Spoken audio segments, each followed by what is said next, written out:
Hello and welcome to Lost Love Chronicles. Dear listeners, before we get started, drop a quick hi in the comments and let us know where you're tuning in from. Also, if you have any suggestions for us to make the channel better, please let us know. Now let's start with the story. Tristan West stood by the floor-to-ceiling window of his corner office, watching autumn leaves swirl across the financial district below. At 45, he cut an impressive figure in his tailored charcoal suit, the morning sun catching the silver strands in his dark hair, a testament to years spent building West Investment Partners from the ground up. His phone buzzed with a text from his stepdaughter, Celia Stone. "Dad, I hate to ask, but the university billing office is being difficult again. Can we talk?" Tristan smiled, recalling the frightened 12-year-old girl who first called him dad 15 years ago. Now 27 and pursuing her MBA, Celia had grown into a confident young woman, a transformation Tristan had carefully supported, providing every opportunity money could offer. "Of course, sweetheart. I'll take care of it today," he replied. His secretary, Miriam Chin, knocked gently on his door. "Mr. West, your 10 a.m. meeting with Platinum Holdings is here. Push it to tomorrow." "Family matter," Tristan said. Miriam nodded, hiding her surprise. After 15 years, she'd never seen Tristan West postpone a major client meeting. "Of course, sir. Should I have James bring the car around? Please, and clear my afternoon too." Tristan gathered his belongings, including a leather portfolio containing Celia's past tuition statements. She had been requesting more frequent payments lately, citing rising costs and additional fees. Tristan assumed it was due to her prestigious program and inflation. After all, she'd always been responsible with money. The drive to the university took 40 minutes. During the ride, Tristan reviewed investment proposals on his tablet. James, his driver of 10 years, skillfully navigated the traffic. "How's Sarah's college application process going, James?" Tristan asked, remembering James's daughter was in her senior year. "Very well, sir. Thanks to your recommendation letter. She's got 3 interviews lined up." Talent deserves opportunity. Tristan set a philosophy that guided not only his business, but also his relationship with Celia. The university campus sprawled before them, ivy-covered buildings and manicured lawns. Tristan straightened his tie as he stepped out of the car. "I'll call you when I'm done, James." The financial aid office was on the ground floor of a grand Georgian building. Inside, the air carried the familiar mix of old books and institutional cleaning supplies. A student worker looked up, her eyes widening slightly at Tristan's presence, his suit probably worth more than her entire semester's tuition. "Good morning. I'm here to see Gloria Conley about Celia Stone's account." "One moment, sir," the student said, speaking softly into her phone before nodding. "Miss Conley will see you now." Gloria Conley's office reflected her 2 decades in academic administration, organized, efficient, and slightly worn around the edges. The woman, in her mid-50s with steel gray hair and reading glasses on a chain, stood to greet him. "Mr. West." Her tone carried a strange note that immediately set off alarms in Tristan's mind.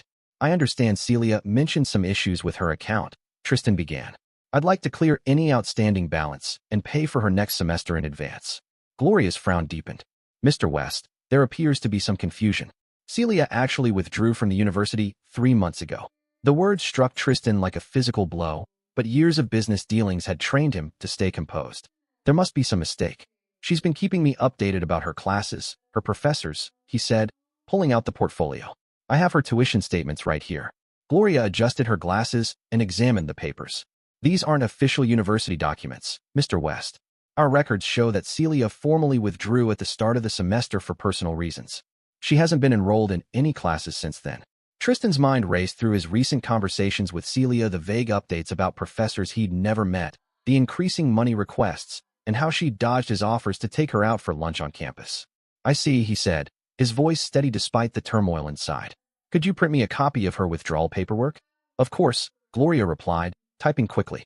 The withdrawal was processed on September 3rd. She cited family obligations as the reason. The printer hummed as Tristan accepted the documents, scanning them swiftly. Celia's signature, dated 3 months ago, stared back at him. "Thank you for your time, Miss Conley. You've been very helpful." Rising to leave, Tristan paused at the door.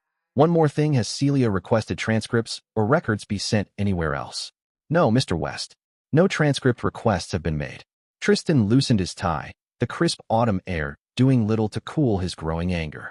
He'd built his career on spotting when things didn't add up, and right now, nothing about this made sense. The drive back felt longer than usual. Sitting in the back of his car, Tristan's mind worked methodically, piecing the puzzle together.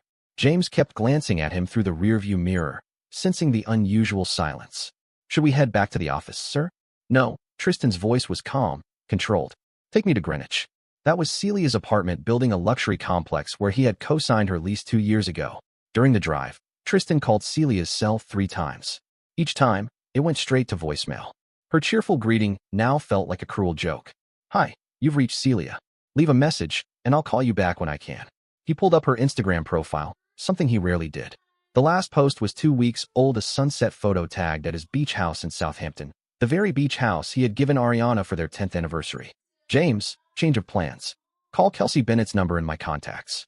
Kelsey, Celia's roommate, answered on the 4th ring. Hello? Kelsey, it's Tristan West. Oh, Mr. West. Her voice trembled with hesitation. Is everything okay? I'm trying to reach Celia. Her phone's off. Kelsey's discomfort was clear through the line. Celia moved out a few weeks ago. She said she was staying at her mom's beach house. Tristan's jaw tightened. Did she say why? Not really.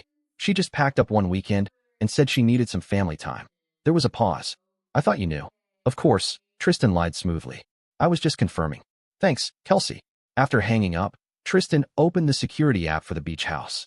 It showed regular activity over the past 3 months, exactly when Celia had withdrawn from the university. James, take me to Southampton. That's a 2-hour drive. Then we better get started. During the drive, Tristan made several calls, his voice steady, never revealing the storm raging beneath his calm exterior. First, to his assistant, Miriam. Cancel all my meetings for the next 2 days. Family emergency. Then to his head of security, Dave. I need everything you have on Owen Bright, Ariana's personal trainer. The Southampton house stood before him, a modern masterpiece of glass and steel, perched on 2 acres of pristine beachfront. Tristan had purchased it 5 years ago for $7 million, then invested another $3 million on renovations to make it perfect for Ariana. Lorenzo Humphrey, the head of security for the gated community, met Tristan's car at the gate. The man's usually professional demeanor appeared strained. Mr. West, we weren't expecting you today. Clearly not, Tristan replied, noting Lorenzo's unease. How long have they been here? Lorenzo shifted his weight. Sir, I've doubled your Christmas bonus for the past 5 years. Don't insult both of us by pretending you don't know what I mean. The security chief's shoulders slumped. Mrs. West said not to disturb them. She's been here with Miss Stone for about 3 months. And Mr. Bright, the trainer, he's been staying here too. Tristan nodded, as if this news confirmed what he'd already suspected. Thank you for your honesty, Lorenzo. I trust you'll keep me similarly informed in the future. Yes, sir. Of course, sir. The house key felt heavy in Tristan's hand as he stood at the front door. Inside, faint music and voices drifted from the back patio. He entered silently, his expensive shoes making no sound on the marble floors. The entrance hall bore signs of recent activity, unfamiliar men's boots by the door, a gym bag that wasn't his. Moving through the house, Tristan noted more evidence of betrayal. Prescription prenatal vitamins on the kitchen counter, a man's watch he'd never seen before resting on the master bedroom nightstand. As he neared the patio doors, the voices grew clearer. He stopped just inside, concealed behind the expensive designer drapes Ariana had chosen. Mom, these flowers would be perfect for the ceremony. Celia's voice sounded excited and carefree. The colors will match the sunset perfectly. They're beautiful, honey, Ariana replied, her warm tone the same one that had first drawn Tristan to her. But won't they be out of season by then? Not if we have the wedding in June like we planned. The divorce should be final by April, and that gives us plenty of time for everything to settle. Tristan peeked through the narrow gap in the curtains. The scene before him was like a portrait of betrayal. Ariana reclined on a luxury lounger, her hand resting on a clearly pregnant belly. Celia sat cross-legged beside her, tablet in hand, scrolling through what looked like wedding venues. And there was Owen Bright shirtless and tan mixing drinks at the outdoor bar Tristan had installed last summer. Baby, bring me that coconut water instead, Ariana called to Owen. The doctor said to watch my sugar intake. Anything for you and our little one, Owen replied in a sickeningly sweet tone. He looked exactly as Tristan remembered from their brief meetings 32, perfectly muscled, with the kind of looks that belonged on a supplement ad. I still can't believe how perfect everything's working out, Celia continued, swiping through images on her tablet. The venue deposit is paid, I've got the caterer on hold, and the money Dad's been sending for tuition has covered all the wedding planner's fees. Ariana laughed, and the sound made Tristan's blood run cold. He had always been too trusting. Remember when he actually believed you needed extra money for special seminars last month? Well, those luxury birthing classes aren't cheap. Mom, Celia giggled. Neither is keeping your pregnancy quiet from the country club gossip, Celia added. It'll all be worth it once everything's finalized, Owen chimed in. handing Ariana her drink. Your dad won't know what hit him. By the time he realizes, we'll have everything in place. Tristan had heard enough. He stepped silently back through the house, his mind already working through a plan. Every business deal he had ever made, every negotiation he'd won, had taught him the importance of timing, and right now, timing was everything. In the car, he pulled out his phone one last time and sent a text to Benjamin Bates, his attorney and oldest friend. Need to meet tonight. It's about Ariana. It's worse than we thought. The reply came quickly. Usual place, 8 p.m. As James drove them back to the city, Tristan watched the coastal mansion fade behind them. He had built his life on calculating risks and spotting opportunities. Ariana, Celia, and Owen thought they were playing a long game. They had no idea what a real long game looked like. James, Tristan said quietly, take the scenic route back. I have some calls to make. The car veered onto the coastal highway as Tristan began planning his response to betrayal. The Oak Room at the St. Regis held memories for Tristan. He'd closed his first $1 million deal here 15 years ago. Tonight, it would serve a different purpose. He sat in a corner booth, watching ice melt in an untouched glass of Macallan 25. Benjamin Bates slid into the seat across from him at exactly 8 p.m. In 30 years of friendship, Ben had never been late. His Brooks Brothers suit and wire-rimmed glasses projected exactly what he was, one of New York's most ruthless divorce attorneys. You look like hell, Ben observed, ordering a scotch for himself. I found out why today, Tristan said, voice controlled and methodical. He laid out everything he had discovered. Celia's university withdrawal, the beach house situation, Ariana's pregnancy, and the planned wedding. Ben's expression darkened as he listened. When Tristan finished, the attorney pulled out his phone and sent several texts. I'm putting my investigative team on this tonight, he said, but they've already made crucial mistakes. First, Celia has committed clear fraud, accepting money under false pretenses and using it for unauthorized purposes. That's criminal territory. Ben leaned forward. Ariana, using joint accounts for affair-related expenses, creates a paper trail. My forensic accountants will have a field day. The waiter delivered Ben's scotch and disappeared discreetly. What about Owen? Tristan asked. Ben's smile turned predatory. That's where it gets interesting. When you first mentioned him 2 months ago, something felt off. I had my team do preliminary digging.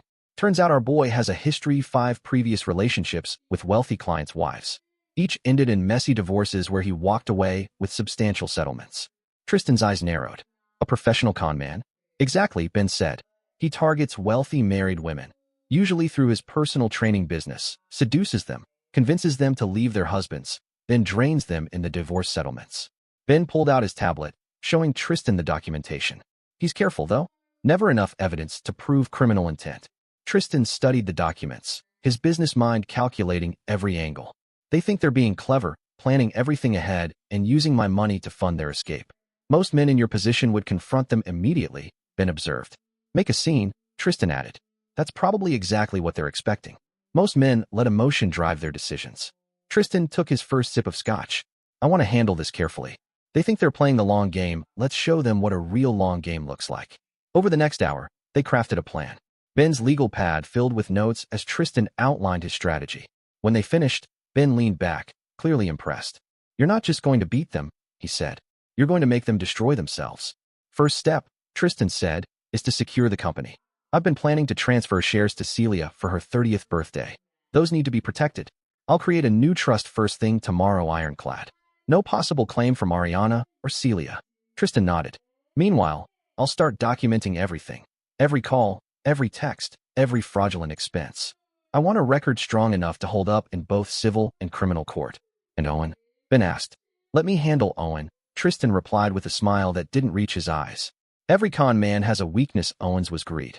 As they finished their drinks, Ben studied his oldest friend. You know, most men would be falling apart right now. Most men haven't spent 30 years turning other people's bad decisions into profit, Tristan said, signaling for the check. Besides, he added, they've given me everything I need. The only question is how long to let them think they're winning. Over the next week, nothing appeared to change to the outside world. Tristan attended board meetings, closed deals, and maintained his usual schedule. Only Miriam, his secretary, noticed he was arriving earlier and leaving later. Mr. West, she said one evening, entering his office to find him reviewing financial records. Celia called again about the tuition payment. Tell her I'll handle it tomorrow, Tristan replied without looking up. Also, I'm increasing your security clearance, he added. You'll be handling some sensitive documentation over the coming months. Miriam nodded, understanding the unspoken message. She had been with him for 15 years, long enough to know when Tristan West was preparing for war. The tuition payments continued, each one meticulously recorded. Tristan even agreed to increase them when Celia called, her voice sweet and concerned about rising program costs. "Of course, sweetheart," he said, recording the conversation. "Whatever you need for your education." Meanwhile, Ben's investigation into Owen Bright revealed a pattern both predictable and damning. 5 wealthy women in 3 different states. Each relationship following the same script: personal training sessions turning into affairs, promises of a new life together, then carefully orchestrated divorces where Owen walked away with substantial assets. "He's good," Ben admitted during one of their evening strategy sessions. "He uses burner phones for communication and keeps his name off most documents. But he slipped up with Ariana." "How so?" Tristan asked. "Got cocky. Started using the joint credit card you gave her for emergencies to book hotel rooms, buy gifts, and even pay for some of their dates." Tristan smiled. It was exactly what he had expected when he'd given Ariana that card 2 years ago. "Document everything," he instructed. "I want a complete timeline of the affair." The next phase required careful timing. Through his business connections, Tristan arranged for Owen to be offered a position as fitness director at an exclusive resort in Singapore. The salary was impressive and the benefits package exceptional. As expected, Owen turned it down. He believed a bigger payday was waiting with Ariana, Ben noted. "When Tristan told me, I thought, classic conman mistake, getting greedy," Ben said. "Perfect," Tristan replied. "Now we know he's fully invested in their scheme." The pieces were falling into place. Tristan kept up his usual routine, but his days were packed with meticulous preparation. He upgraded the security system at his office, making sure every meeting was recorded. His legal team reviewed Ariana's prenup, focusing especially on the morality clause she had insisted on including, ironic, given her behavior. Celia's fraud formed the basis for criminal charges. Tristan and Ben worked together to document every fraudulent transaction, building an airtight case. The fact that Celia had used the money for wedding expenses and Ariana's private medical care only strengthened their position. "The beauty of it," Ben said while reviewing their progress, "is that they've done all the work for us. Every move they made to conceal their plan just makes our case stronger." Tristan spent his evenings in his home office watching security footage from the beach house. He observed Owen coming and going, noted Ariana's growing pregnancy, and tracked Celia's frequent visits. Each detail was cataloged, each pattern carefully noted. One evening as they left the office, James, his driver, spoke up. "Mrs. West called again about attending the Carter Charity Gala next week. Tell her I'll be there," Tristan said, glancing at his watch. "And James, take the rest of the week off. Family time is important."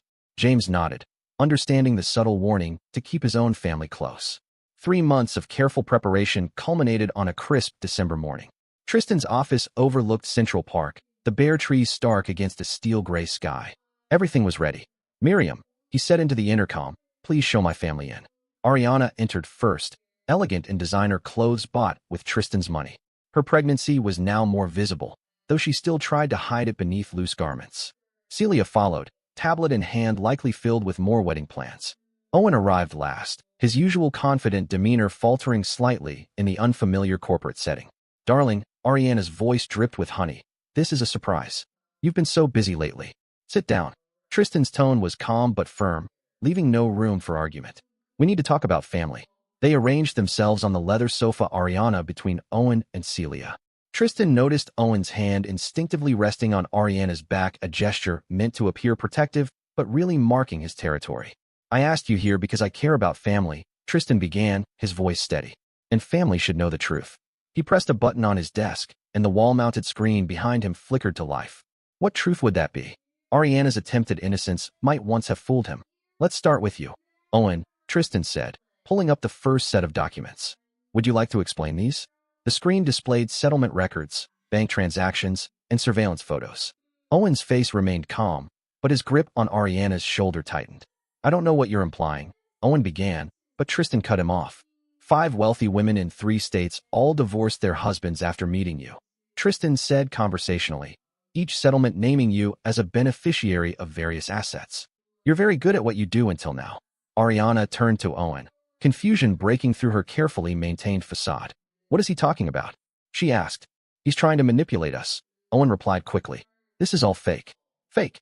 Tristan pressed another button, and silent security footage from various hotels began to play. Rooms booked with Ariana's emergency credit card, jewelry purchased through their joint account. Celia started to speak, but Tristan silenced her with a sharp look. I'm not finished. While Owen was playing his usual game, you two were busy with your own schemes. More documents appeared on the screen. University withdrawal forms, bank transfers, wedding venue deposits. Celia, as of this morning, the police have launched an investigation into your fraudulent use of tuition funds. Care to explain how you used that money for wedding preparations and your mother's private medical care? The color drained from Celia's face. Dad, I can explain. And Ariana, Tristan continued, ignoring her interruption, remember that morality clause you insisted on adding to our prenup? The one stating that any infidelity would mean a complete forfeiture of claims to my company's assets? Ariana instinctively placed a protective hand over her stomach. You wouldn't actually. I would. And I am. Tristan buttoned his suit jacket. You thought you were clever, planning everything in advance, using my money to fund your escape. But you forgot one crucial thing. What's that? Owen's voice was challenging. Tristan smiled, but it wasn't kind. I built my fortune by turning other people's mistakes into opportunities. Your mistakes have been very profitable. He laid out the rest with cold precision. The criminal charges against Celia, the prenup violations that would leave Ariana with nothing, and the evidence being sent to Owen's professional certification board exposing his pattern of deceit. You can't do this, Ariana protested, tears welling in her eyes. I'm pregnant. Yes, you are with another man's child, while still married to me. That should make the divorce proceedings interesting. Tristan's voice was void of sympathy. I suggest you all leave now. My security team will escort you out. He glanced at Owen. Oh, and Owen, that job offer in Singapore? It's still open. You might want to consider it before the certification board receives their documents. As they were let out, Tristan caught Ariana's voice cracking. Owen, tell me it isn't true about the other women. The door closed on their confusion and accusations. Tristan sat back at his desk, eyes on the city skyline. He had built his empire by spotting opportunities sometimes. The greatest ones came disguised as betrayal. Benjamin entered minutes later. It's done. The police are waiting to interview Celia. Ariana's accounts have been frozen. And Owen, let's just say his professional future in New York is over. Good. Tristan turned from the window. Now, let's discuss the divorce strategy.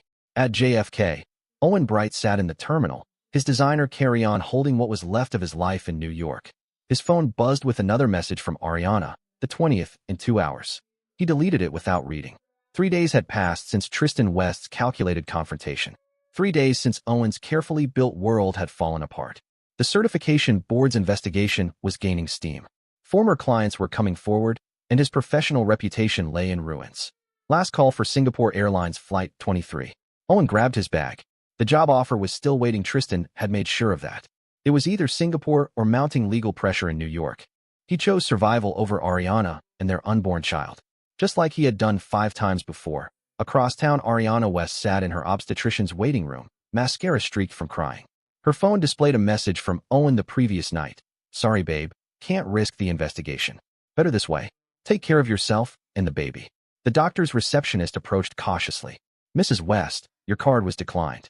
Ariana's hand trembled as she pulled out another credit card, one of the joint accounts she'd been using for her affair expenses. Declined again.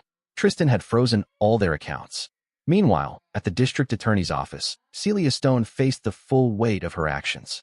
The evidence against her was overwhelming: falsified tuition requests, fraudulent fund usage, documented transfers to wedding vendors and medical facilities. Your father's evidence is ironclad, her court-appointed attorney David Chun explained. Every transaction, every lie, every step of the fraud had been documented. There has to be something you can do, Celia pleaded. I'm his daughter. Stepdaughter, Chun corrected. And no, there isn't much I can do unless. Unless what? Unless you're willing to cooperate. Tell us everything about your mother's involvement, how the plan was developed, who initiated it, where the money went. Celia's loyalty lasted exactly 17 minutes. By the time she finished her statement, she had thrown Ariana under the bus so completely that the prosecutor was smiling. Back at West Investment Partners, Tristan reviewed the morning's reports with Benjamin. Owen's on his way to Singapore, Ben confirmed. Booked the ticket an hour after the certification board contacted him. Tristan nodded, unsurprised. And Ariana? She's been trying to access the accounts you froze. She's also called your personal line 8 times.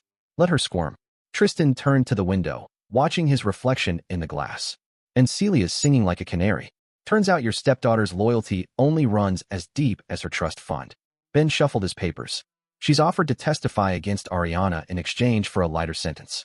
Perfect. Tristan's smile was cold. They plotted together. Now let them destroy each other. The divorce papers had already been filed. Ariana's attempts to claim any company assets were doomed from the start. The prenup's morality clause was airtight, and Tristan's evidence of her infidelity was overwhelming. Your wife's lawyer called, Ben said. Mentioned they want to discuss a settlement. No discussion needed. She gets exactly what the prenup stipulates in cases of infidelity, nothing. The following weeks unfolded like a meticulously orchestrated symphony of consequences. Abandoned by both her lover and her daughter, Ariana faced the harsh reality of her choices. Her pregnancy, once a key part of her plan with Owen, became a source of whispered gossip at the country club. The scandal might have been contained if not for an unexpected alliance. Nina and Kellen Harris, Ariana's parents, reached out to Tristan directly. We raised her better than this, Nina said during their lunch at Leonardine. Her pearls and perfect posture couldn't mask her disgust at her daughter's behavior. Kellen and I want you to know we stand with you. Tristan nodded. Their support meant a great deal. The Harris had always treated him like a son. I know this isn't easy for you, Kellen, a retired judge, Tristan said gravely. Oh, it's quite easy. Nina's tone could have frozen hell itself. Our daughter chose to destroy her marriage, conspire with her child to commit fraud, and bring shame on both families. There's nothing difficult about choosing sides here. Their support proved crucial in weathering the social fallout. When Ariana attempted to spin her version of events at the Metropolitan Museum's annual gala, Nina shut her down publicly. Darling, she said, her voice carrying across the cocktail hour, do stop embarrassing yourself. Your lovers have fled to Singapore, your daughter's facing criminal charges, and you're pregnant with another man's child while still married. Perhaps dignity and silence would be best. Celia's reckoning took a different form. The fraud charges threatened everything she had taken for granted: her reputation, her future career prospects, her lifestyle. Her only hope was to cooperate with the authorities. In a sterile conference room at the prosecutor's office, she detailed everything. It was Mom's idea, initially, after she got involved with Owen, Celia admitted. She said Dad's money could fund their fresh start. I helped them hide the pregnancy, used the tuition money for their plans. The prosecutor, Sarah Martinez, took careful notes. You understood this was fraud, yes? Celia's voice was small. I knew it was wrong, but Mom said after the divorce, with Owen's help, they'd make sure I was taken care of. The same Owen who was now in Singapore. Celia's silence said enough. Meanwhile, Tristan's position in both business and social circles only grew stronger. His handling of the crisis impressed clients and competitors alike. The man who had transformed personal betrayal into professional triumph became somewhat of a legend in Manhattan's upper echelons. I've had 3 potential investors call this week, Benjamin reported during their regular meeting. They're impressed by how you handled everything. Crisis management at its finest, they said. 1 year later, Tristan's office had a very different view. The company's expansion had forced a move to a higher floor, offering an even more commanding vista of Central Park. Success, it seemed, was the best revenge. The morning sun caught the edges of an envelope resting on his desk, Celia's latest attempt at reconciliation. Like all the others, it would remain unopened. Some bridges once burned are better left as ash. His phone buzzed with a message from Leah Rivers. They had met during the divorce proceedings, where she had been part of Benjamin's legal team. Her brilliance in court had caught his attention, and her integrity in life had kept it. Dinner tonight, that new place on Madison? Tristan smiled as he replied yes. Leah understood him in ways Ariana never had. She appreciated his strategic mind, shared his values, and most importantly, respected him. Mr. West, Miriam's voice came through the intercom. Benjamin Bates is here for your weekly lunch. The restaurant they chose offered a view of Central Park's autumn colors.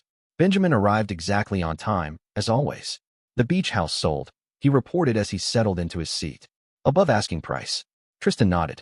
He had donated the proceeds to a charity supporting victims of fraud, a decision that generated considerable positive press, and, more importantly, felt right. How's Ariana doing? Benjamin asked, though they both knew he was keeping tabs on everyone involved. Struggling with single motherhood, Tristan said flatly. The trust fund from her parents barely covers basic expenses. Owen sends sporadic child support when he remembers. And Celia working entry-level at a small firm in Queens, part of her plea agreement. Tristan took a sip of water. She writes monthly, asking to meet, wanting to explain. He wasn't going to answer her. No need. Sometimes, the best revenge is simply letting people face the consequences of their own actions. Their conversation shifted to business matters, but Tristan's mind briefly drifted to how much had changed over the past year. His company had grown, partly thanks to clients impressed by how he managed the crisis. What could have destroyed him instead revealed his strength. That evening, as he left the restaurant, Tristan felt no satisfaction in their suffering. Their punishment wasn't his victory, it was simply the natural consequence of their choices. He had only made sure he wasn't collateral damage in their self-destruction. Walking to meet Leah for dinner, Tristan experienced something unexpected: peace. The betrayal that might have broken him had instead set him free. His old life built on false loyalties and pretend family bonds had made room for something real. Leah was waiting at their usual table, her legal brief set aside as he approached. Her smile was genuine. Her success was hers alone, and her loyalty had never been bought with his money or position. "Good day?" she asked as he sat down. "Better now," he replied, meaning it. Sometimes, Tristan reflected, losing a false family is the only way to make room for a true one. He had survived their betrayal and emerged stronger, wiser, and surprisingly happier. In the end, he hadn't needed to destroy them, they'd done that themselves. His only role had been to ensure they couldn't destroy him in the process. 5 years later, the Manhattan skyline had evolved, but West Tower remained unchanged: 48 stories of glass and steel, its illuminated logo visible for blocks. What had once been just a single floor in Tristan West's portfolio now housed the headquarters of West Investment Partners, one of the city's most respected financial firms. Tristan stood in his penthouse office, watching the sunset cast a golden glow over the city. At 50, he cut an even more commanding figure than before.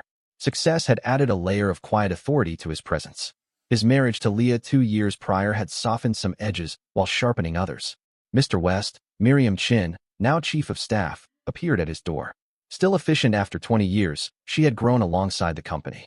"Your dinner reservation at Daniel is confirmed, and I have those updates you requested." Tristan turned from the window. "How are our old friends doing?" Miriam checked her tablet. Ariana West, now Ariana Collins, still lives in Queens. The studio apartment she's able to afford through her parents' trust fund is a far cry from the Upper East Side life she once knew. Her son, Logan, is 4.5. No father is listed on the birth certificate. Tristan nodded. His ex-wife's fall from grace had been both spectacular and complete. The last he'd heard, she taught yoga at a local gym, her dreams of private clients shattered by the scandal that still haunted her name. Owen Bright is still in Singapore. Technically, Miriam continued, though he moves around Asia frequently. He's tried similar schemes with wealthy expatriate wives in Hong Kong and Tokyo, but your documentation of his patterns made its way through the right channels. He's been blacklisted from most reputable fitness facilities and social clubs in the region. Recent photos show a man who's gone to seed his looks, once his primary weapon, faded. Without access to wealthy clients, he's been reduced to running boot camps on public beaches, living in cheap apartments, and occasionally reaching out to Logan with empty promises and excuses for missed child support. Miriam's expression softened slightly as she added, "And Celia? The monthly letters stopped 2 years ago, but we all know you still keep tabs on your former stepdaughter. She's still at that mid-level accounting firm in Queens." The plea deal and criminal record kept her stuck in her current role. She lived in a shared apartment in Astoria, took the subway to work, and had recently started dating a high school math teacher. It was worlds away from the life Tristan had once envisioned for her: the corner office, the trust fund, the penthouse apartment. The daughter he had loved died the moment she chose to betray him. At that moment, Benjamin Bates arrived, his timing as impeccable as ever. Now a senior partner at the city's most prestigious law firm, Benjamin had transformed his experience handling Tristan's divorce into a specialty practice serving Manhattan's elite. "Ready for dinner? Leah's meeting us there," Tristan said as he gathered his coat. "How are Nina and Kellen?" Benjamin asked. "They're enjoying retirement in Palm Beach," Tristan replied. "They still haven't spoken to Ariana beyond sending birthday checks to Logan." Benjamin checked his phone. Kellen mentioned they've updated their "well, everything goes to charitable foundations." Apparently, they don't trust their daughter with an inheritance anymore. On the drive to Daniel, they passed Ariana's old yoga studio. Through the window, they saw her leading a sparsely attended class. Her designer yoga wear had been replaced by generic athletic clothes, and the carefully maintained image was showing signs of strain. She tried to reach out again, Benjamin said. "Wanted to discuss renegotiating the divorce settlement." "There's nothing to discuss," Tristan said firmly. The prenup was clear. Infidelity meant forfeiture of all claims to his assets. Ariana's betrayal had cost her not only their marriage, but also her lifestyle, social standing, and relationship with her parents. At Daniel, Leah was waiting at their usual table. Her recent appointment as a federal judge hadn't changed her. She remained the brilliant, grounded woman Tristan had fallen for during the divorce. Her pregnancy was just beginning to show, filling Tristan with genuine joy instead of the manipulation he had felt from Ariana. "I saw Celia today," Leah mentioned as they settled in. "She was filing paperwork for her firm at the courthouse." Tristan raised an eyebrow, inviting her to continue. She looks different, older. When she saw me, she asked if you'd received her wedding invitation. I did, Tristan said, sipping his water. The invitation sat unopened in his office drawer, like all of Celia's previous attempts at contact. She's marrying a math teacher, Benjamin added. Small ceremony in New Jersey. Ariana can't afford to help with the wedding, and Owen stopped responding to her messages altogether. The conversation shifted to happier topics: Leah's pregnancy, the company's expansion, Benjamin's recent engagement, but Tristan couldn't help reflecting on how thoroughly justice had been served. Owen Bright, once a charming predator, now lived in self-imposed exile. His schemes exposed, his lifestyle reduced to hustling clients on Asian beaches. His good looks faded, charm soured, and dreams of wealthy fortune shattered. Ariana Collins, formerly the elegant socialite, taught yoga to bored housewives in Queens, living off a meager trust fund and sporadic child support. Her pregnancy, once intended as leverage, had become a burden. Her son would grow up without a father, and her parents' disappointment cast a constant shadow. Celia Stone, the once beloved stepdaughter, had lost more than just her inheritance. Her criminal record and public disgrace had shut doors that Tristan's influence once opened. She lived a modest life, punching time cards and sharing apartments, the hard consequence of betraying the man who had been prepared to give her everything. Meanwhile, Tristan's life was thriving. West Investment Partners had tripled in size, and his marriage to Leah brought him genuine happiness. Their baby on the way would be raised with real values, not the false loyalties that had destroyed his first family. Sometimes, Leah said, reading his thoughts, karma just needs a little help. Tristan smiled, taking her hand. Justice is about consequences. They chose their path. I just made sure they couldn't escape where it led. Later that night, in their Upper East Side penthouse, Tristan watched the city lights while Leah worked on case files. His phone buzzed with a text from Miriam. Ariana had tried to use his name again to get store credit, only to be embarrassed when the manager recognized their history. 5 years had shown that the best revenge wasn't destruction, it was letting people live with the consequences of their choices.